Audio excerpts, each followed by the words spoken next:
কেমন আছেন আপনারা? অনেক সময় বসে আছেন, একটু দাঁড়ান, দাঁড়িয়ে এরপর বসেন, একটু দাঁড়ান, দাঁড়িয়ে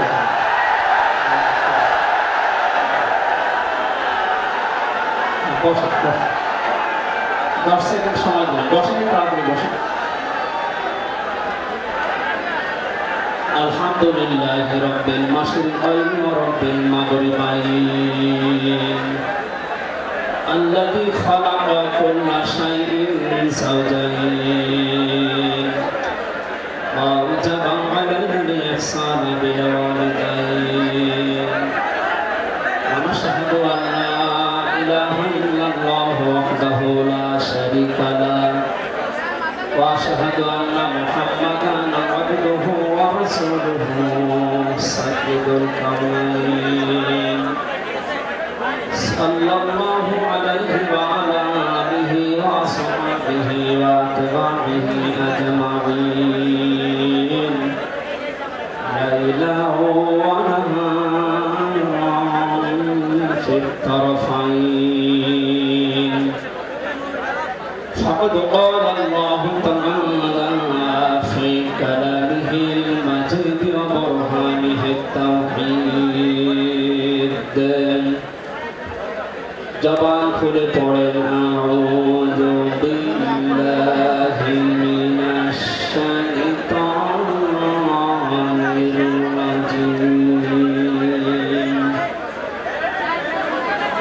বিসমিল্লাহির রহমানির রহিম লাকাদ কানা في رسول الله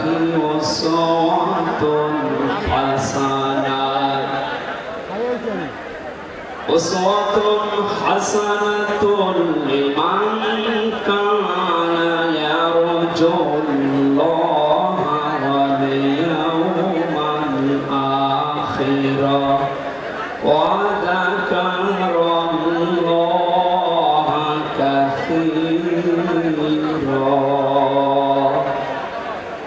صدقت يا ربنا. عن أبي هريرة رضي الله تعالى عنه قال قال النبي صلى الله عليه وسلم من مات ولم يغزو ولم يحدث به نفسه مات على شعبة من النفاق رواه مسلم. وقال تعالى في شان حبيبي إن الله وملائكته يصلون على النبي يا أيها الذين آمنوا صلوا عليه وسلموا تسليما اللهم صل على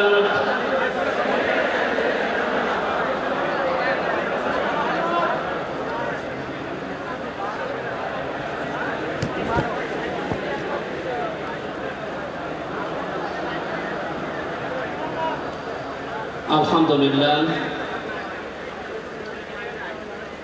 জাতীয় সিরাত উদযাপন কমিটি ঐতিহাসিক সরওয়ার্দী উদ্যান ঢাকা বিশ্ব মানবতার মহান বন্ধু মুহাম্মদ রাসূলুল্লাহ সাল্লাল্লাহু আলাইহি ওয়াসাল্লামের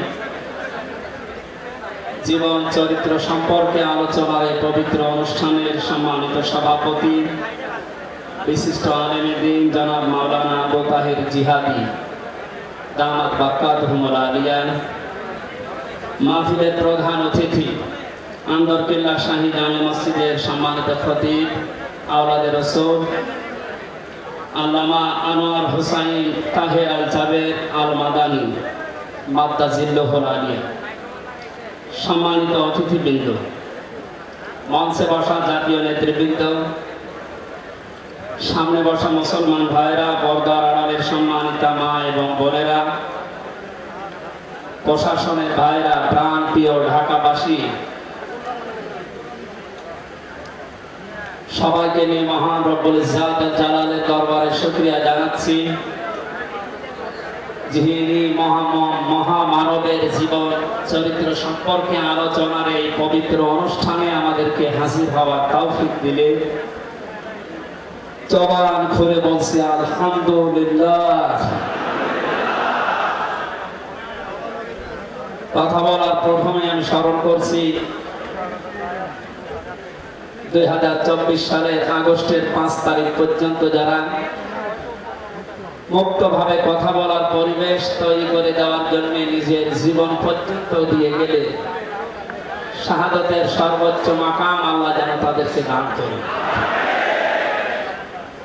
আমরা কিছু ভিডিও দেখতে পাচ্ছি, অনেকে বলছে তারা শহীদ হয়নি, তারা নিজেদের বুককে গলির সামনে, অস্ত্রের সামনে পেটে আত্মহত্যা করেছে। তারা কাদের কাছ থেকে কি পেয়ে কি খেয়ে কথা বলছেন আমি জানি না। কোরআনে কারিমে আল্লাহ তাআলা 1000 বছর আগে জানিয়েছে। শহীদ শব্দটা আমাদের এই বাংলাদেশ, ভারত, পাকিস্তানে যেভাবে ব্যবহার হয়, এটা এত সস্তা বিষয়, অনেক দামি বিষয়। শহীদদের ব্যাপারে কথা যেন মানুষ উল্টা পাল্টা না বলে, এই জন্য মানুষের মুখের উপরে আল্লাহ নোটিশ জারি করে দিয়েছে।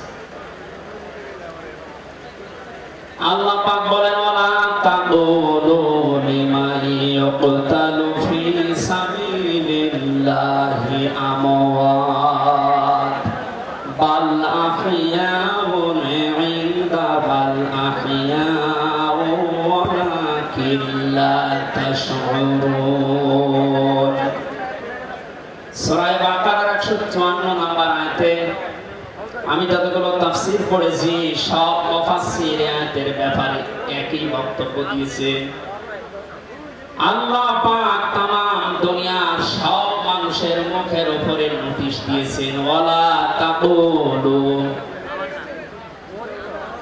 কেউ এই কথা বলবে না যে মানুষগুলো আমি আল্লাহর জন্য জীবন দিয়েছে, আমার আগে সে কথা কখনো বলবে না।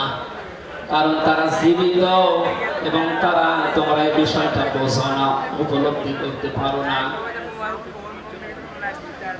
মুখের পরে মানুষ যেহেতু অন্তর দিয়ে ধারণা করতে পারে, এখানে আল্লাহ হৃদয়ের উপরে, অন্তরের উপরে নোটিশ দিয়েছে, ওয়ালা তাহসাবান্নাল্লাযীনা কুতিলু ফি সাবিলিল্লাহি আমওয়াতা বাল আহইয়াউন ইনদা রাব্বিহিম ইরযাকুন। সূরা আলে ইমরানের 169 নম্বর আয়াতে আল্লাহ জানিয়েছেন, মুখ দিয়ে তো বলা যাবে না যে শহীদরা মারা গেছে, এমনকি অন্তরে ধারণাও আনবে না যে শহীদরা মারা গেছে, বরং তারা জীবিত এবং আমি আল্লাহর কাছে তারা রিজিক প্রাপ্ত হচ্ছে। বলেন আল্লাহু আকবার। একটা যে 100% বাস্তব। আমি কিছুদিন আগে গিয়েছিলাম গাইবান্ধা, বাংলাদেশ ইসলামী ছাত্র শিবিরের সদস্য ছিলেন ভাইটা। আগস্টের 5 তারিখের আগে তিনি জীবন দিয়েছিলেন জালিমের বুলেটের সামনে। শহীদ সাব্বির হুসাইন, 1 মাস পরে তার কবর ভেঙে গিয়েছিল এই বৃষ্টির পানিতে, তাজা রক্ত কবর থেকে বের হতে দেখা গিয়েছে। মানুষ যদি খাবার না খাবে তাহলে রক্ত বের কোথায়? এজন্য এগুলো যারা ছড়াচ্ছেন, আমরা আশা করব এই বিষয়গুলো আর সামনে নিয়ে আসবেন না। আমরা কোরআনে কারিমের আয়াতের উপরে 100% বিশ্বাস করি এবং এই কথা বলি, জালেমের জুলুমের সামনে যারা নিজের জীবন পর্যন্ত দিয়ে গেলেন আগস্টের 5 তারিখের আগ পর্যন্ত, প্রত্যেকেই শহীদ, তাদের ঈমান আছে। এবং আল্লাহ তাদেরকে যেন শাহাদাতের সর্বোচ্চ মাকাম দান করেন। বলেন আমিন। কোথায় ছিলাম আমরা, কোথায় আছি, এখনো বাস্তবতা টের পান না।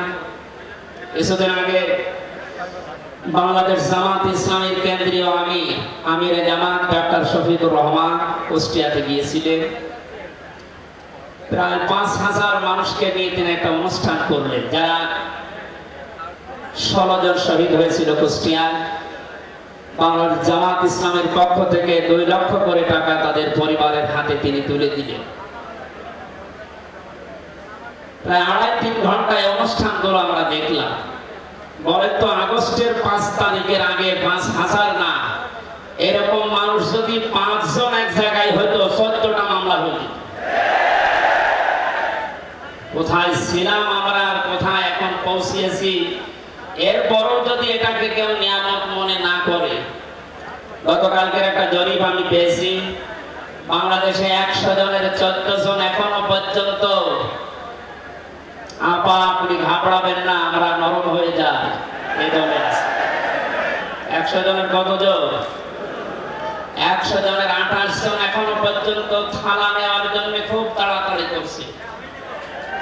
আমি নাম নিলাম। আনন্দের বিষয়, 100 জনের 58 জন মানুষ এখন চাচ্ছে দেশে আল্লাহর বিধান দিয়ে জমিটা চলুক। আগস্টের 5 তারিখ খুব বেশি দিন যায়নি। এই কয়েকদিনের ব্যবধানে যদি এই অবস্থার সৃষ্টি হয়, এই জন্য আমার মনে হচ্ছে দেশের অনেক মুনাফিকেরা বসে ফিরেছে বিষয়টা, এই জন্য খুব তাড়াতাড়ি করছে যে থালা আমাদের হাতে দিন। আমার দাদা একটা গল্প বলতে, বিবাহ করার পরে বাসর রাতে বউকে রেখে একটু বাইরে গেছে। দাদি শাশুড়ি এসে বলছে, আমার কিন্তু পতি চাই, তুমি কি করবা আমি জানি না। নতুন বউ ডাক দিয়ে বলছে, দাদি শাশুড়ি আমার একটু সময় দেন, আপনার পতি হবে, অসুবিধা। শাশুড়ি এসে বলছে, বৌমা আমার কিন্তু নাতি চাই। ঠিক আছে, আমার সময় দেবেন। দেবর আর ননদ এসে বলছে, ভাবি আপনি কি করবেন আমরা জানি না, আমাদের কিন্তু ভাতিজা চাই। কিছুক্ষণ পরে স্বামী এসে বলছে, বউ তুমি কি করবা আমরা জানি না, আমার বেবি চাই। বউ মাথা উঁচু করে বলছে, তোমরা কি সব পাগলের বংশ? আমার এখনো কিছুই হয়নি, এরপরে 10 মাস 10 দিন সময় লাগবে, তারপরে কারো বেবি চাই, কারো ভাতিজা চাই, কারো নাতি চাই, সব হবে। আমাদের তো সময় দেবেন নাকি? 15.5 বছরে যে জঞ্জাল তৈরি হয়ে আছে, 1-1.5 মাসে পরিষ্কার করা সম্ভব?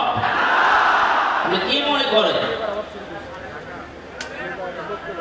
যারা দায়িত্ব পেয়েছে ছাত্র জনতার হাত থেকে, দেশের মানুষের হাত থেকে, তাদেরকে তো একটু সময় দেবেন নাকি? কুষ্টিয়াতে বাংলাদেশ জামাত ইসলামের শ্রদ্ধাভাজন আমির উনি সাংবাদিকদের জানিয়েছেন, আমরা সম্মানজনক এবং যুক্তিপূর্ণ সময় তাদেরকে দিতে চান, যেন দিনের ভোট আর রাতে না হয়। কথা বলে না কেন? সুতরাং সম্মানজনক সময় নিয়ে তারা ঠিক ব্যবস্থা করবেন। যারা খুব তাড়াতাড়ি করছেন, 10 মাস 10 দিন সময় দেবেন না, এমনিতেই বেবি অনেকে ফ্ল্যাক্সি লোড করে নিয়ে আসবে বাড়ি থেকে। আমরা চাচ্ছি, সংস্কার যখন আরম্ভ হয়েছে, দেশে 1628টা চেয়ার আছে, এই দেশের মেন চেয়ার, যিনি পালিয়েছে তার চেয়ার থেকে শুরু করে এদেশের ওসি সাহেবের চেয়ার পর্যন্ত আপনি গণনা করবেন, 1628টা চেয়ার হয়। আমরা চাই খুব তাড়াতাড়ি যারা দায়িত্বে আছেন, এই 1628টা চেয়ার যেন খুব তাড়াতাড়ি পরিবর্তন করা হয়। কারণ এগুলো সব ওই জালেমদের দোষ। এগুলো পাল্টিয়ে বৈষম্যের শিকার হয়ে 15.5 বছর যারা ওএসপি হয়েছিলেন, যারা নিজেদের চেয়ার পর্যন্ত পৌঁছাতে পারে না, আমরা চাই তাদেরকে এই সমস্ত জায়গাগুলোতে দেওয়া হোক। জালেমদেরকে আল্লাহ হেদায়েত দেয় না, তার বাস্তব প্রমাণ কালকের একটা কল রেকর্ড। একজনের জন্মদিন নাকি গোপালগঞ্জে পালন করতে দেয়নি এক ওসি সাহেব, এই জন্য বাইরের দেশ থেকে তাকে হুমকি দিচ্ছে যে তার নাম লিস্ট করে রাখো, আমি যদি কোনোদিন আসি তার খবর কর। আমি কথাটা শোনার পরে মিলালাম, আল্লাহু লা ইয়াহদিল কওমাজ যালিমিন। আল্লাহ যে ইহদি দিয়েছেন মোজারে, বর্তমান ভবিষ্যৎ, প্রেজেন্ট ফিউচার, আল্লাহ তাআলা জানিয়েছেন যে আমি জালেমদেরকে হেদায়েত দিচ্ছি না, দেব না। কালকের এই কল রেকর্ড শোনার পরে আমার মনে হচ্ছে ওনার কপালে হেদায়েত নেই এবং আল্লাহ দেবে। হয়তো এত কিছু হওয়ার পরে ওই লোকটা হুমকি দিতে পারে, আপনার বিশ্বাস হয়? হেদায়েত চাই না, কারণ আমরা হেদায়েত চাইলেও আল্লাহ দেবেন না। জালেমদের হেদায়েত দেবেন না আল্লাহ নিজে জানিয়েছেন, কারণ জালেমদের বিরুদ্ধে মামলা দায়ের করবে আল্লাহ নিজে। এটা আমি বানালাম। সূরা শূরা 25 নম্বর পারা 6 নম্বর পৃষ্ঠার 13 নম্বর লাইনের 42 নম্বর আয়াতে আছে, ইন্নামাস সাবিলু আলাল্লাযীনা ইয়াজলিমুনান নাস ইলা আখিরি আয়াত। আল্লাহ পাক বলেন, অবশ্যই আমি আল্লাহ নিজে মামলা দায়ের করব, কেস করব, অভিযোগ দাখিল করব তাদের বিরুদ্ধে যারা মানুষ হয়ে মানুষের বিরুদ্ধে জুলুম করে। আল্লাহ ইয়াজলিমুনা মুসলিমুনা দেননি, মুসলমানদের উপরে যারা জুলুম করে। ইয়াজলিমুনা নাস দিয়েছেন, যারা মানুষের উপরে জুলুম করে, অত্যাচার করে। এরা আমির হামজার মামলার আসামি না, এরা সরাসরি আল্লাহর মামলার আসামি। 1628 জন যারা ছিলেন আপনারা কিন্তু বাংলাদেশের কারো মামলার আসামি না, সবাই এখন আল্লাহর মামলার আসামি। মামলার বাদী যত বড় হয় মামলা তত কঠিন হয়, এবং জামিন পাওয়াও তত কঠিন হয়। আপনারা জানেন আমি 3টি বছর জেলে ছিলাম। আমার যে মামলা ছিল, আমার মনে হয় যদি সাজাও লাগিয়ে দিত সর্বোচ্চ 3 মাস। কিন্তু মামলার বাদী যেহেতু একেবারে আমরা বলি, এই জন্য বহুবার মামলা সিএমএম কোর্ট, জজ কোর্ট, হাইকোর্টে ওঠার পরও বলে না, হবে না। এই কয়েকদিন আগে মামলা আমার সব খারিজ হয়ে গেছে। আমি মনে করলাম মাননীয় আদালতকে প্রশ্ন করি যে আমার মামলা তো আপনার কাছে 3 বছর ছিল, এতদিন তো কিছুই করেননি, হঠাৎ এখন বলছেন কোনো দোষ নেই, সব বেকসুর খালাস করে দিলাম। মামলাটা হাতে নিয়ে আমি বলছে এর ভেতরে তো কোনো ম্যাটারেস নেই, কি দিয়ে বিচার করবো, সব বাদ দিয়ে দিলাম। এতদিন এই কথা বললে তো আমার 3 বছর জেলে থাকা লাগে না। আমি এইটাই বলতো যে হুজুর আমার হাত বাঁধা ছিল। কি বাধা ছিল? এখন যেহেতু হাত খোলা নাই, বিচার করতে পারছেন, আমরা চাই এদেশে যত চেয়ার আছে সব হাত যেন আবু সাইদের মতো ভাবে খোলা থাকে। এভাবে হাত খোলা চান না? কিয়ামতের আগে কোন জালেম এদেশের চেয়ারে আর আসতে পারবে না ইনশাআল্লাহ। সতর্ক থাকা লাগবে আমাদের। এখানে যারা তাড়াহুড়া করছেন আপনারা একটু শান্ত হন। আগে 10 মাস 10 দিন সময় দেন, বাসর হোক। কথা বলেন না কেন? আমি আর নিচে নামলাম না। আল্লাহ আপনাদেরকে সম্মতি দান করুন। আমি দরুদ আর সালাম পড়ছি আমাদের নবী মুহাম্মদ রাসূলুল্লাহ সাল্লাল্লাহু আলাইহি ওয়াসাল্লামের প্রতি। আজকে সেই বিকাল 3টা থেকে শুরু করে রাত 9টা পর্যন্ত এদেশের পতিত দশা আলেমদের মুখে, ইসলামিক চিন্তাবিদদের মুখে এবং জাতীয় নেতৃবৃন্দের মুখে আপনারা নবীর সিরাত সম্পর্কে বিভিন্ন কথা শুনতেছেন। আমি লাইভ দেখছিলাম। আমার আজকের আলোচনার বিষয় রাসূল সাল্লাল্লাহু আলাইহি ওয়াসাল্লাম কেন একমাত্র আদর্শ।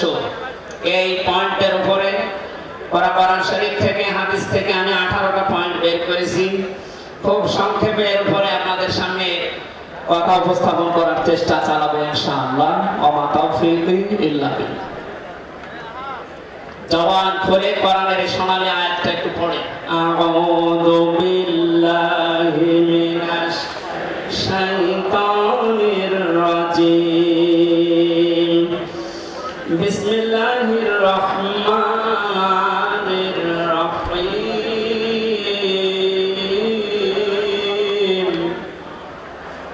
লাকাদ কানা লাকুম ফি রাসূলিল্লাহি উসওয়াতুন হাসানাহ। সাদাক্তা ইয়া রাব্বানা। সূরা আহজাব 21 নম্বর আয়াতের প্রথম অংশ আমরা তেলাওয়াত করব। আমার আলোচনার বিষয় হচ্ছে বিশ্ব নবী কেন একমাত্র আদর্শ। এই পৃথিবীতে বহু মানুষকে আমরা আদর্শের সৈনিক হওয়ার ঘোষণা দিতে শুনি। তারা স্লোগান পর্যন্ত দেয়, আমরা সবাই অমক সেনা, ভয় করি না বুলেট বোমা। আজকের আলোচনার পর এটা ক্লিয়ার হবে, বিশ্ব নবী বাদ দিয়ে অন্য কারো আদর্শের সেনা আর ঘোষণা যদি কেউ দেয় এ মারা গেলে নবীর সুপারিশ থেকে বঞ্চিত ও ছিল জাহান্নামী। আমরা যেহেতু মানুষ এবং আমরা মুসলিম, আমরা জাহান্নামে যেতে চাই না। এই ছোট্ট ভুলের কারণে এই ভুলটা আজকে শুধরিয়ে নেব ইনশাআল্লাহ। সূরা আহজাব কোন সূরা বলেন তো? এটা ক্লাস চলছে, ছাত্রের মতো জবাব দেবে। আহজাব শব্দের শাব্দিক অর্থ দল সমূহ। এর এক বছরে হচ্ছে হিজবুন। হিজবুন মানে দল। পৃথিবীতে দল আছে দুইটা। প্রশ্ন আসতে পারে বাংলাদেশে ৭৩টার উপরে দল, আর দল দুইটা মানে হ্যাঁ, দল একটা হচ্ছে আল্লাহর দল, একটা হচ্ছে শয়তানের দল। আমরা সামনে বিস্তারিত দুইটা দলের উপরে কথা বলবো ইনশাআল্লাহ।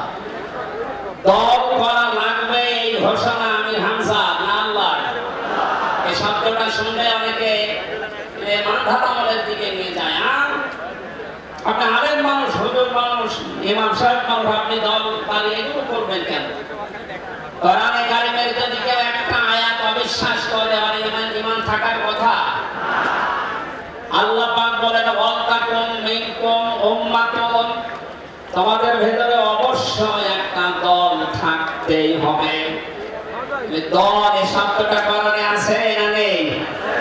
দল এই বাংলায় নেই, কিন্তু উম্মাতুনের শব্দ তো আছে। আমি সেই দিন গাইবান্ধায় ওই দিন আলোচনা করার পরে একজন মুসলিম হয়েছিল, জিজ্ঞাসা করলাম। পরবর্তীতে ওই দিন আলোচনার বিষয় ছিল ভোট।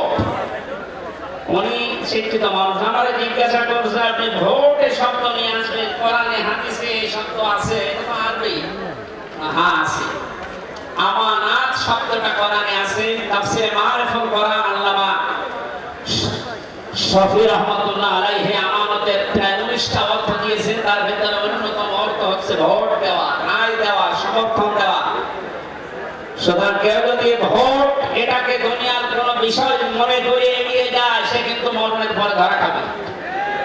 কথা বলেন, আমরা আখিরাতে আদালতে ধরা খেতে চাই, আমরা বাঁচতে চাই। সুতরাং দল মাস্ট বি করাই লাগবে। যে দলের কর্মসূচি দুইটা, তারা ভালো কাজে আদেশ করবে, অন্যায় কাজে বাধা দেবে। আল্লাহর ভাষায় এরাই হচ্ছে সফল কাম দল। এদেশে যত দল আছে এই দুটি কর্মসূচি কারা পালন করে আপনি অবশ্যই দেখতে পাচ্ছেন। আপনার বিবেকের কাছে প্রশ্ন করে আপনি সামনে আগাবেন ইনশাআল্লাহ। তাহলে নবীজি আমাদের জন্য একমাত্র আদর্শ কেন? এর এক নম্বরে আমি পেয়েছি তার জীবনটা আমাদের কাছে পরিষ্কার। এই কারণে পৃথিবীতে আমরা যত নেতা নেত্রীকে মেনে চলতে দেখি, যে কোনো রাজনৈতিক দলের নেতা নেত্রী আপনি হন, ওই রাজনৈতিক দলে যাকে মানেন তার চরিত্র জীবন আপনার কাছে কিন্তু পরিষ্কার না। কথা বলে না কেন? আমি নাম ধরে বলছি, আওয়ামী লীগ যারা করতেন, এখন আওয়ামী লীগের দেশে আছে কিনা আমি জানি না, আছে বললাম যে 14% ওরা এখনো পর্যন্ত তওবা করে ফিরে আসার চেষ্টায় আছে। আল্লাহ যেন তাদেরকে তাওফিক দেয়। আর যদি হেদায়েত না থাকে দোয়া করে তো হবে না। আল্লাহ যেন তাদেরকে মায়ের কাছে পাঠিয়ে দেয়। একটু আসতে বলেন ভাই, এটা জোরে বলার দরকার নেই। জীবনই পরিষ্কার হওয়ার কথা বলছিলাম। যারা করতেন আওয়ামী লীগ, বলেন তো আপনার বিবেকের কাছে শেখ হাসিনা জীবনে কোনদিন একটা মিথ্যা কথা বলেনি, গ্যারান্টি আপনি দিতে পারবেন? না, এই কথা বলা ভুল হয়ে গেল। ওনার সারা জীবনে কোন সত্য কথা আছে কিনা আমার আমার 33 বছর বয়সে আমি কোন সত্য কথা ওনার কাছ থেকে শুনলাম। কথা বললে মিথ্যা কথা বলে ওটা আমি বাদ দিলাম। আমি আর একজনের ধরি, বিএনপি যারা করে, খালেদা জিয়া জীবনে একটা মিথ্যা কথা বলেনি, এই কথা আপনি গ্যারান্টি দিতে পারবেন? জামাত ইসলাম যারা করে তারা এই কথার গ্যারান্টি দিতে পারবেন যে মরহুম শহীদ মতিউর রহমান নিজামী জীবনে মিথ্যা কথা বলেনি? বলেন না। চরমনাই পীরের মুরিদ যারা, তারা কি গ্যারান্টি দিতে পারে সৈয়দ রেজাউল করিম জীবনে মিথ্যা কথা বলেনি? একজনের ব্যাপারে গ্যারান্টি আছে, আল্লাহ নিজে গ্যারান্টি দিয়েছে তার 63 বছরে একটা মিথ্যা কথা নেই।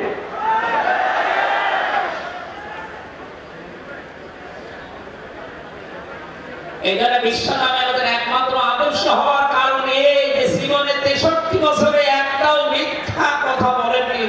আল্লাহু আকবার। এটা কত বড় বিষয়, আপনি চিন্তা করলে আপনি চিন্তার রেখা শেষ করতে পারবেন না। আমাদের দিনের ভেতরে 24 ঘন্টায় কত মিথ্যা আসে, আর তারপর 63 বছরের জীবনে একটা মিথ্যা কথা তিনি বলেননি।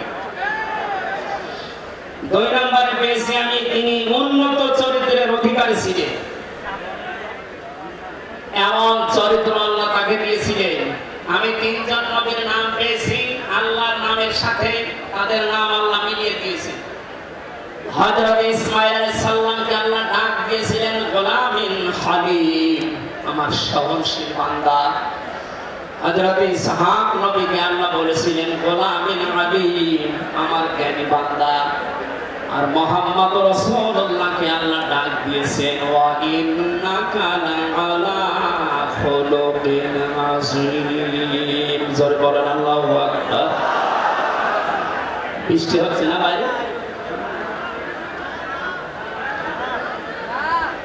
এখানে ওঠাউঠি করেন কেন? বসেন বসেন।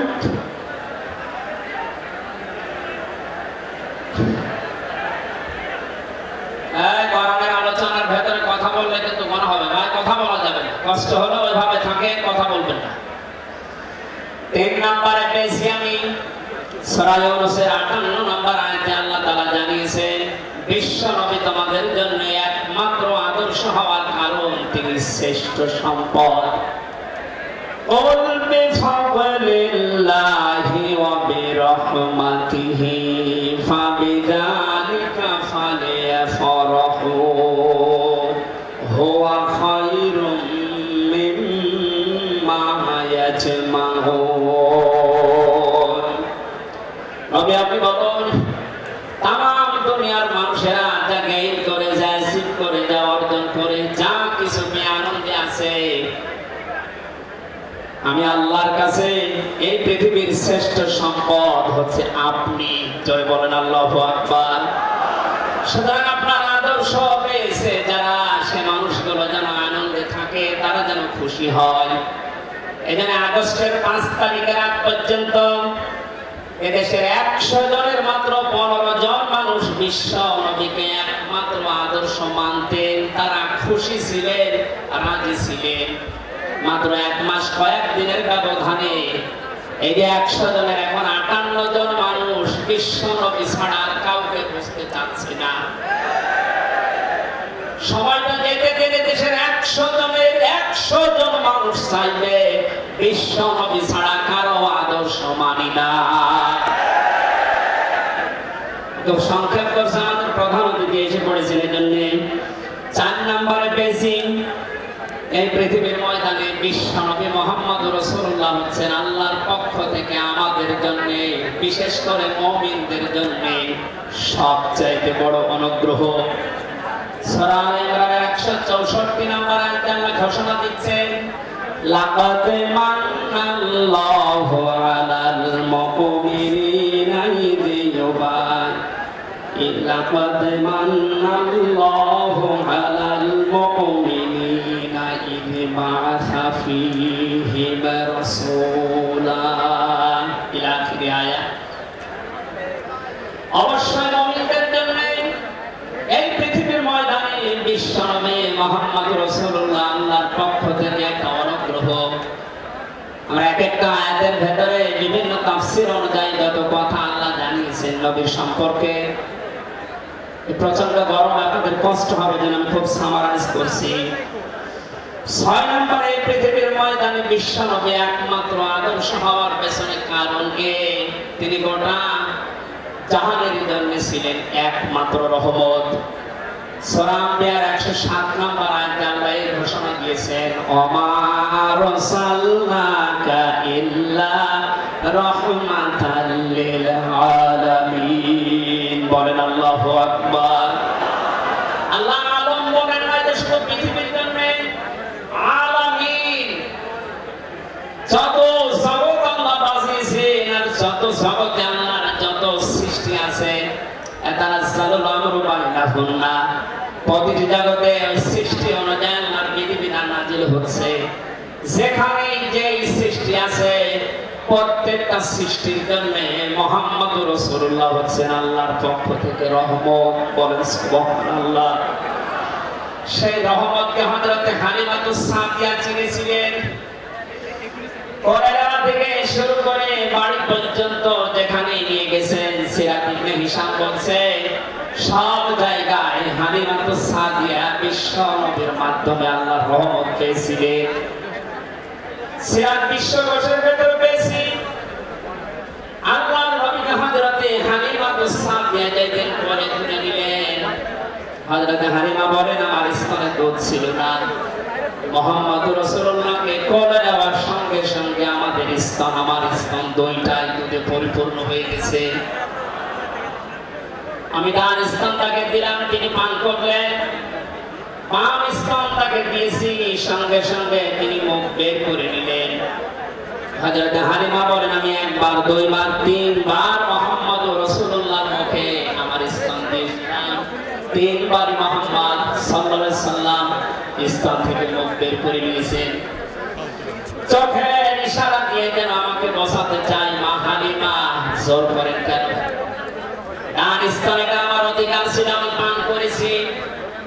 বাম স্তনেটা আমার অধিকার না, আমি জানি আপনার একটা সন্তান আছে, তার নাম আব্দুল্লাহ, এটা আমার দৌড় ভাই আব্দুল্লাহর অধিকার। ও মা হালিমা, পৃথিবীতে আমি ভাইয়ের হক নষ্ট করার জন্য আসি না, এসেছি ভাইয়ের হক ফিরিয়ে দেওয়ার জন্য।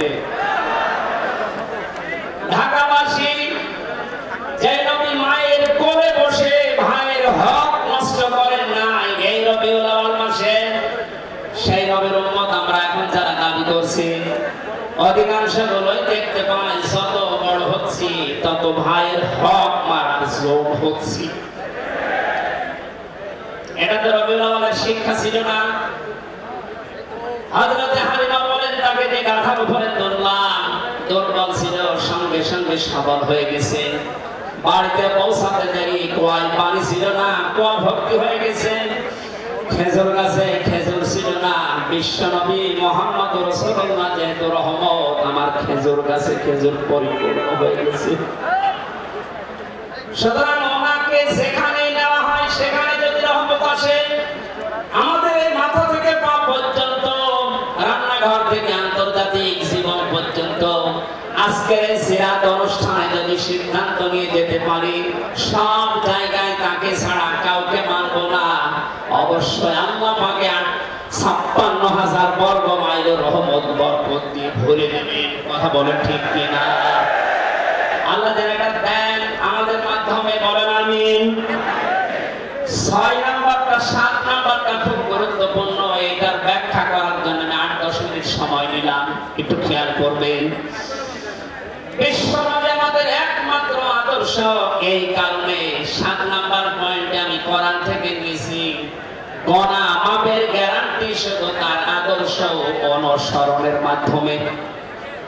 পৃথিবীতে বহু মানুষ আছে, বহু বিশ্ব নেতার দাবি অনেকে করছে, অনেকে বিশ্ব মানবতার দাবি করছে, অথচ বিশ্ব নেতা হওয়ার জন্য যে ৭টা কোয়ালিটি লাগে আমরা অধিকাংশ মানুষের ভেতরে পাই না, আন্দাজে শুধু ঢোল বাজায়।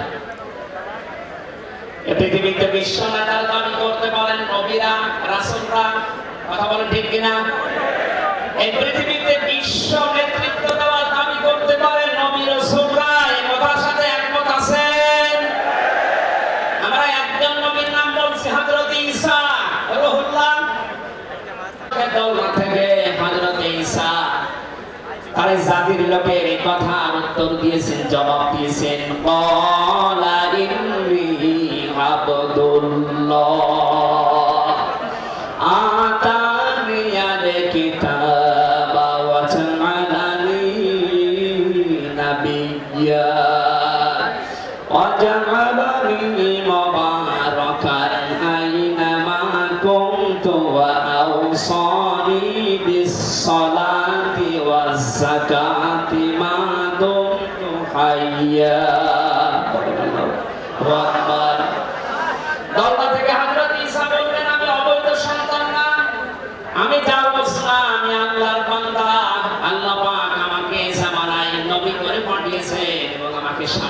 খেতাব দেবেন। আমাকে তিনি ওসিয়ত করেছেন, আদেশ দিয়েছেন আমি যেন সালাত আদায় করি, যাকাত আদায় করি যতদিন আমি জীবিত আছি। আমার বাবার সাথে, মায়ের সাথে যেন আমি ভালো ব্যবহার করি। এখানে কয়েকটা পয়েন্টের দিকে তাকান। হযরতে ঈসা তিনি নিজের পরিচয় দিতে গিয়ে প্রথমে বললেন, আমি আব্দুল্লাহ, আল্লাহর বান্দা। আল্লাহ আমাকে জামানার নবী করে পাঠিয়েছে এবং কিতাব সামনে আমাকে দেবে। আজ পৃথিবীর ময়দানে যারা বিশ্ব নেতা হওয়ার কথা জানায়, যাদেরকে দাবি করা হয়, দেখেন তো এই মানুষগুলোর বাবা এক ধর্মের, মা এক ধর্মের, জন্ম আপনার আগে বৈধ হওয়া লাগবে, এরপরে বিশ্ব নেতা। যে 7টা পয়েন্ট আছে আয়াতের তাফসীরে, অত জোরে বলার দরকার নেই, আপনি বুঝলেই হবে। বিশ্ব নেতা হওয়ার জন্য প্রথম কোয়ালিটি থাকবে আপনার জন্ম হওয়া লাগবে বৈধ। এই পৃথিবীর প্রত্যেকটা নবীর জন্ম ছিল বৈধ, কোন নবী অবৈধ না। কথা বলেন। এখন অনেককে এমন দাবি করে আকাশে তোলা হচ্ছে যার মা এক ধর্মের, বাবা।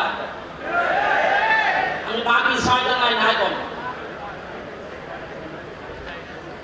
ঢাকাবাসী এবার আসেন তো সূরা আলে ইমরানের 131 নম্বর আয়াতের এই ব্যাখ্যাটা বলার জন্য আমি এই আশপাশে যাচ্ছিলাম। বিশ্ব নবীকে অনুসরণ করলে জীবনের গুনাহ মাফের গ্যারান্টি দিয়েছেন কে? এতদিনে আজ যেভাবে শুনেছেন ওইভাবে না, যেহেতু এখন ডিজিটাল যুগ, ডিজিটাল কায়দায় শোনা লাগবে। قُلْ إِن كُنتُمْ تُحِبُّونَ اللَّهَ فَاتَّبِعُونِي يُحْبِبْكُمُ اللَّهُ وَيَغْفِرْ لَكُمْ ذُنُوبَكُمْ وَاللَّهُ غَفُورٌ رَّحِيمٌ। এটা তাফসীরে ফি জিলালিল কোরআনে সাইয়্যিদ কুতুব বিস্তারিত দিয়েছেন। আমি ইঙ্গিত দিচ্ছি, একটু তাকান। আল্লাহ পাক বলেন, নবী আপনি বলুন, যদি আল্লাহকে ভালোবাসি এ দাবি তোমাদের থাকে, এ দাবি আমাদের আছে না নেই? আল্লাহকে আমরা ভালোবাসি এ দাবি আছে না নেই?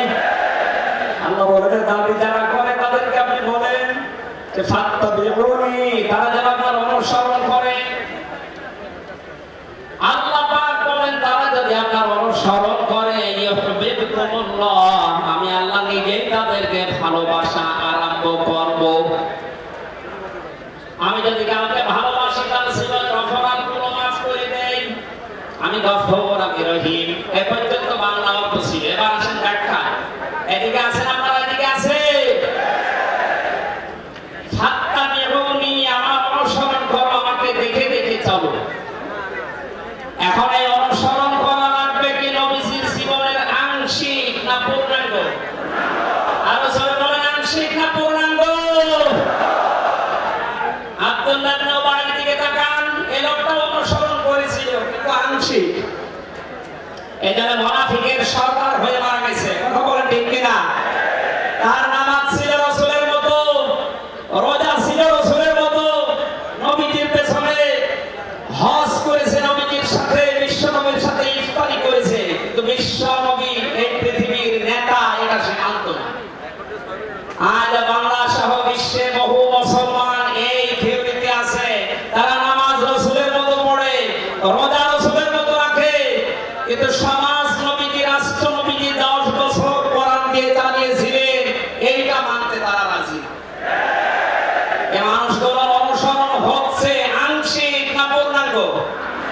সুতরাং আংশিক অনুসরণ করলে আল্লাহ কি আপনাকে ভালোবাসা আরম্ভ করবে না? এ হবে বেটা মশারে, বর্তমান ভবিষ্যৎ, প্রেজেন্ট ফিউচার। যখন আপনি পূর্ণাঙ্গ অনুসরণ করার জন্য দাড়ি থেকে, মাথা থেকে শুরু করে পা পর্যন্ত, রান্নাঘর থেকে শুরু করে আন্তর্জাতিক জীবন পর্যন্ত সব জায়গায় বিশ্ব নবীকে অনুসরণের সিদ্ধান্ত নিয়ে নেমে পড়বেন, আল্লাহ তখন ভালোবাসা আরম্ভ করবে। আয়াত অনুযায়ী এই দেশে এখনো যারা পূর্ণাঙ্গ অনুসরণ আরম্ভ করেননি, নিজের দিকে তাকিয়ে ভাবেন তো। আপনি 14 বার হজ করতে পারে, 24 বছর রোজা প্রতিদিন 72 রাকাত নামাজ পড়তে পারেন নফল, কিন্তু এখনো পর্যন্ত আল্লাহর ভালোবাসা আপনি পাওয়া শুরু করেন। এই কথা বুঝে এসেছে? সুতরাং আমাদের অনুসরণ হবে কি আংশিক না পূর্ণাঙ্গ? আরো জোরে বলেন। নবীর মতো নামাজ পড়া যেমন, বিশ্ব নবীর মতো রাষ্ট্র চালাতেও হবে ওই রকম। নবী জানিয়েছেন, মান মাতা ওয়া লাম ইয়াখযু ওয়া লাম ইউহাদ্দিস বিহি নাফসাহু মাতা আলা শাওকাতিন মিনান নিফাক। যে রকম বলে গেল, কিন্তু তার এই চিন্তা ভাবনা ছিল না যে জমিন আল্লাহর কোরআন দিয়ে চলুক। এই লোকটা মুনাফিক হয়ে মরবে, কেউ তাকে বাঁচাতে পারবে না। অথচ এই হাদিসটা সামনে নিয়ে বাংলাদেশে আমরা এখনো অনেককে নামাজ পড়া, রোজা রাখা, দাড়ি রাখা, জুব্বা গায়ে দেওয়া মানুষকেও মুনাফিক হয়ে মরার সম্ভাবনা দেখতে পাচ্ছি। কথা বলেন ঠিক কিনা? সুতরাং আমরা চাই নবীজি যেভাবে নামাজ পড়েছিলেন, বিশ্ব নবী যেভাবে রাষ্ট্র চালিয়েছিলেন, ওইভাবে আমাদের এই দেশটাও 10 বছর চলুক। আমিরে জামাত ডাক্তার শফিকুর রহমান কয়েকদিন আগে ঘোষণা দিয়েছেন, 15 বছর লাগবে না, মাত্র 10টা বছর আমাদের হাতে দেন, আমরা গ্যারান্টি দিতে পারি এই দেশের মানুষকে। 9টা পয়েন্ট ওখানে উনি দিয়েছেন, সবগুলোর বাস্তবায়ন করে সরকারি মানুষকে উনি দেখাবেন। এটাকে আজ অনেকে রাজনীতি মনে করে গোটাপাটা দিকে নিয়ে যাচ্ছে। আমার বিশ্ববিদ্যালয়ে থাকাকালীন এক দুষ্ট বন্ধু ছিল, 10 বছর নবী কোরআন দিয়ে রাষ্ট্র চালিয়ে বলতে পেরেছিলেন, খায়রুল কুরুনি করনি, আমার যুগ শ্রেষ্ঠ যুগ।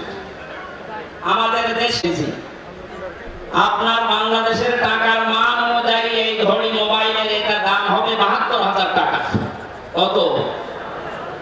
72,000 টাকার মোবাইল পড়ে আছে, ঘড়ি কেউ নিচ্ছে না। এদেশে থাকবে? বলেন। সাধারণ মানুষের কাছে থাকা করে কথা, বড় দেশের কাছে থাকবে 36,000 কোটি টাকা। আমার মনে হয় আমার 33 বছরের জীবনে গণনা করে শেষ করতে পারবো না। পদ্মা সেতু আরেকটা বানিয়ে এখনো 4,000 কোটি টাকা রাষ্ট্রে থেকে যেত। কথা বলেন। ধর্মেশ যদি এই করে, যেগুলো ধর্মেশ, ওগুলোর চরিত্র কি বলে? এই বন্ধুটা আমারে বলছিল, আমি কুষ্টিয়া থেকে যাচ্ছিলাম ঢাকাতে, একটা নর্মাল কোচে চড়ে, হঠাৎ আমার পেটে গন্ডগোল। সিরাজগঞ্জ রোড পার হওয়ার পর ড্রাইভারকে বললাম যে ভাই একটু দাঁড়া, আমি নেমে যাবো, আমার পেটে গন্ডগোল। ড্রাইভার বলছে গাড়ি থামবে না, একেবারে জায়গা মতো থামবে। আপনার যদি বেশি অসুবিধা হয়, পেছনে সিট খালি আসে, বসে বসে আল্লাহ আল্লাহ করে। বলছে আমার পেটে গন্ডগোল, এটা আল্লাহ আল্লাহ থামে। পেছনে যে দেখি কয়েকটা সিট খালি পড়ে আছে, পলিথিন দেয় বমি করার জন্য, একটা নিলাম। 2 সিটের মাঝে বসে ওই কাজ করে। চিন্তা করলাম এটা যদি রেখে চলে যায় তাহলে তো বদনাম হয়ে যাবে। পকেট থেকে একটা সাদা রুমাল ছিল, ওইটা বের করলাম, টাইট করে বাঁধলাম, পেছনের সালানা খুলে ফেলে দেব। আল্লাহ ইশারা, পেছনে আসছিল মোটরসাইকেল। পড়বে কি পড়বে একেবারে মোটরসাইকেলের সামনে। বলছে জানলা দিয়ে তাকিয়ে আছি, দেখলাম মোটরসাইকেল ওলা এদিকে ওদিকে তাকিয়ে, ও মনে করছে নতুন রুমালে থপ করে পড়লো কি। এই রুমাল যখন নতুন, ভেতরের জিনিস মনে হয় নতুনই হবে। ও বলে তুলে নিল, ও বাড়ি যে টের পাবে যে কোন নতুন জিনিস। এখানে বলছে হামজা, আমাদের দেশে পায়খানা পর্যন্ত নিরাপদে নেই, এর বাস্তব প্রমাণ আমারটা। অথচ আমির জামাত গ্যারান্টি দিয়েছেন চুরি থাকবে না, শুধু পায়খানা না, 36,000 কোটি না, 36 পয়সাও চুরি হবে না। 10 বছরের জন্য ছেড়ে দেন দেশটা। আপনারা আমার সাথে একমত কিনা? কারা কারা আমাদের হাতে দিতে চান দেখেন?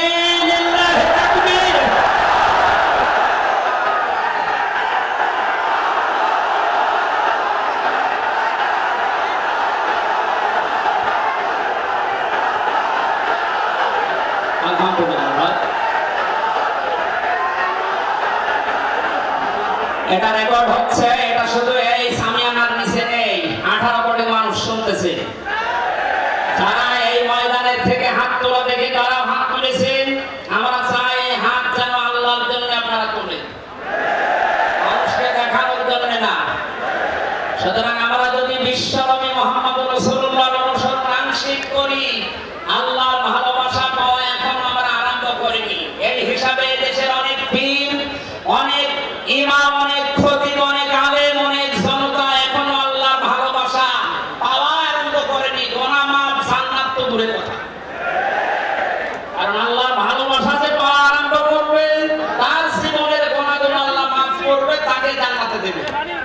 সুতরাং রাসূলুল্লাহ আমাদের একমাত্র আদর্শ হওয়ার কারণে তাকে অনুসরণ করলে এই গ্যারান্টি পাওয়া যায় যে জীবনের গুনাহ আল্লাহ মাফ করে দেন। জোরে বলুন সুবহানাল্লাহ।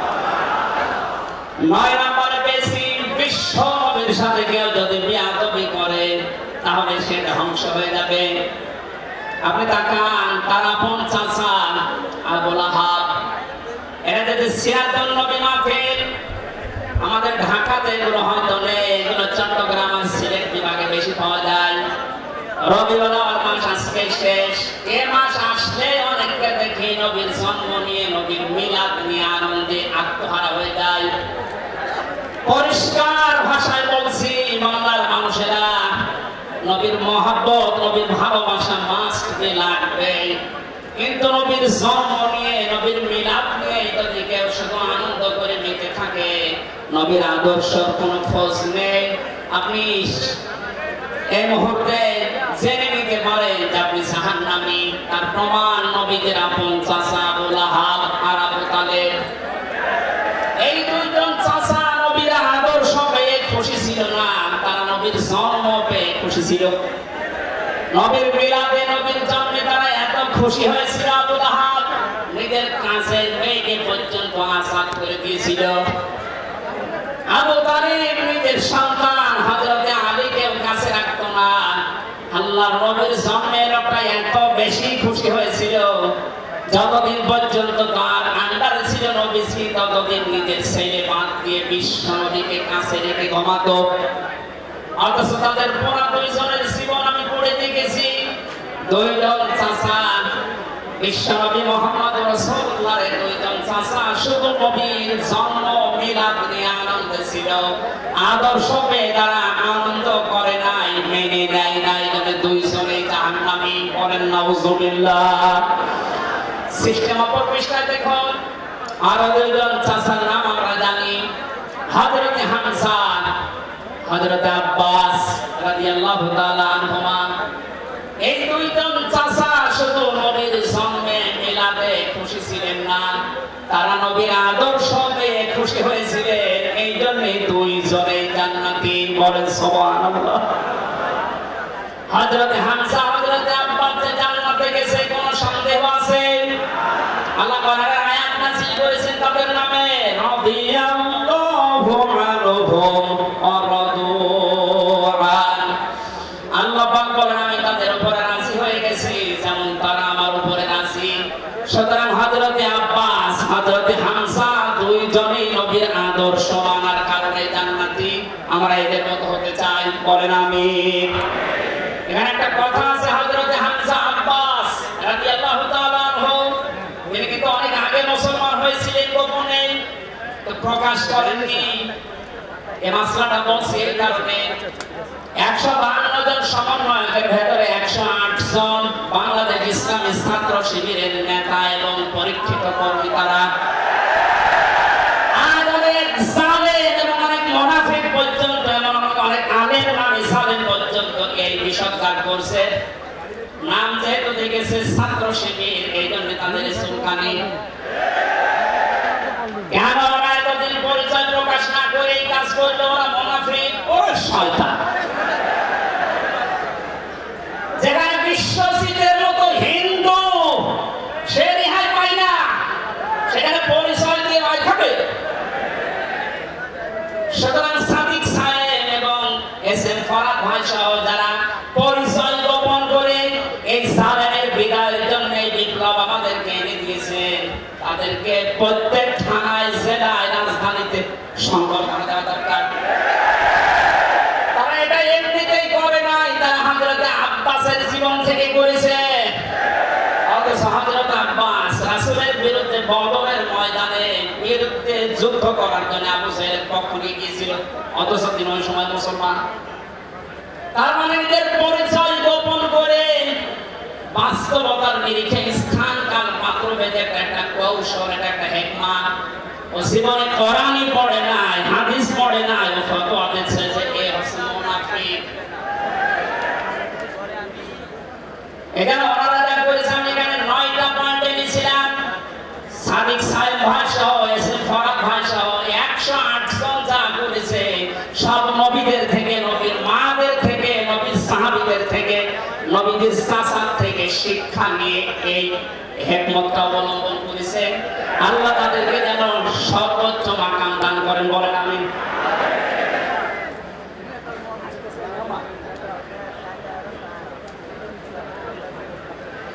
বেয়াদবি করলে যে মানুষের জীবন ধ্বংস হয়ে যায়, রাসূলের সাথে তার প্রমাণ পেয়েছি নবীদের চাচা আবু লাহাবের জীবন থেকে।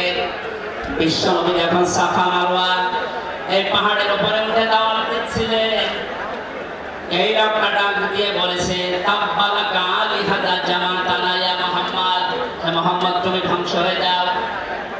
তাফসীরের কিতাবে সূরা লাহাবের তাফসীরে পড়েছে, আবু লাহাব মুহাম্মদ রাসূলুল্লাহকে শুধু ধ্বংস হয়ে যা এই কথা বলে নাই, সামনে একটা পাথর ছিল, পাথরটা হাতে নিয়ে নবীর দিকে ভাবে নিক্ষেপ করেছিল। আর ঢাকাবাসী খুব খেয়াল করে